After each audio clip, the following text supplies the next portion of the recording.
Today, we're going to be talking about the word no.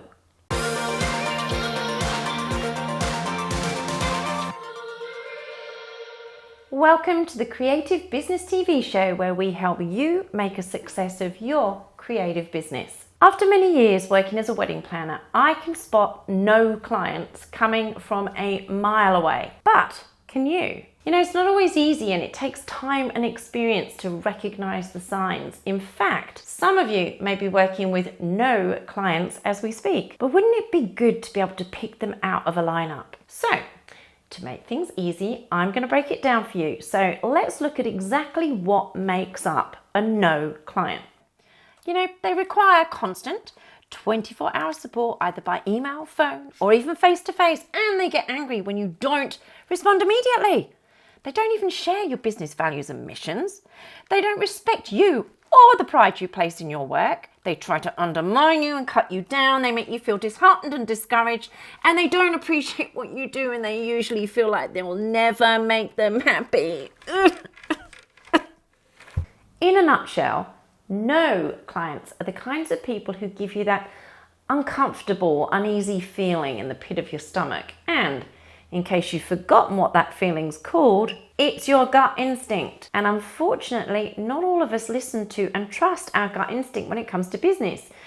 For whatever reason, whether it's fear, desperation, self-doubt, arrogance, stress, or ignorance, these are all things that affect our judgment and tell your gut instinct to pipe down when signing new contracts or engaging in new partnerships. And trust me, as usual, I've been there. And since being in business, I've certainly dealt with my fair share of no clients that pretty much stand out as lasting reminders to never sacrifice my integrity or reputation for money ever again.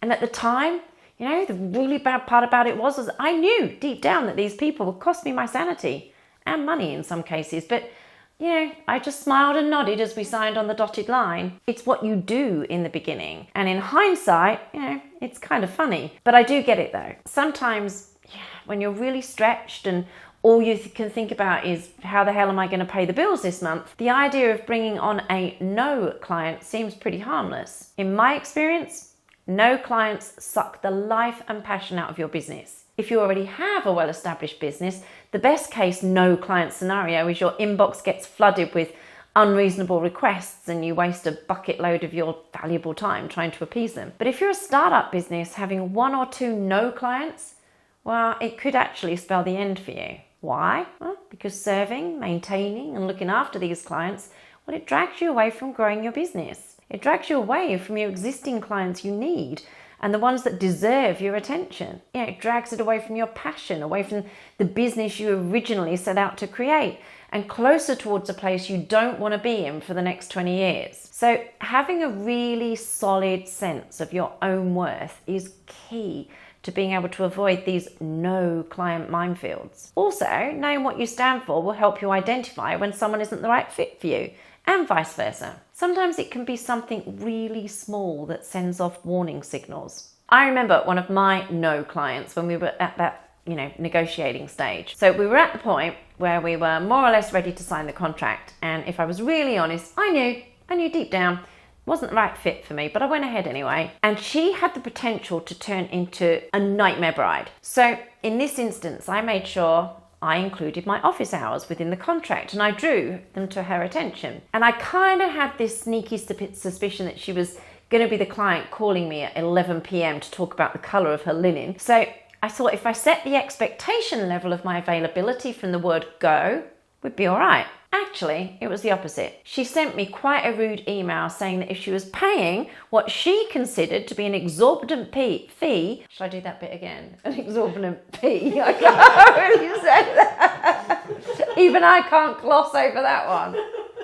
If she was paying what she considered to be an exorbitant fee for just a wedding planner, get that, just a wedding planner, she expected me to be at her beck and call. That was enough for me to know that she was very much a no client. So I politely declined to work with her, and that was that. But can you imagine what the next 18 months of my life would have been like if I'd said yes? My mum told me this, as I'm sure yours did too, during those fun hormonal teenage years. Not everyone's going to like you. It's not you. You're lovable and intelligent with so many gifts and talents to share with the world. You also have the right to cut loose anyone in your life and business who doesn't align with what you've got going on. Long story short, no clients are more trouble and headache than they're worth.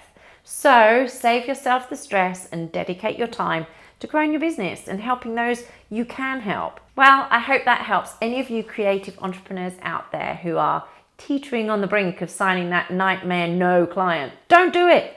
Trust me, it's not worth it, and you'll thank me for it in the long run.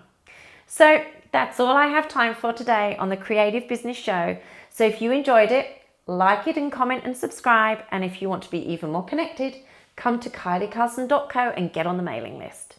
Thank you so much for listening and watching, and I will see you all soon.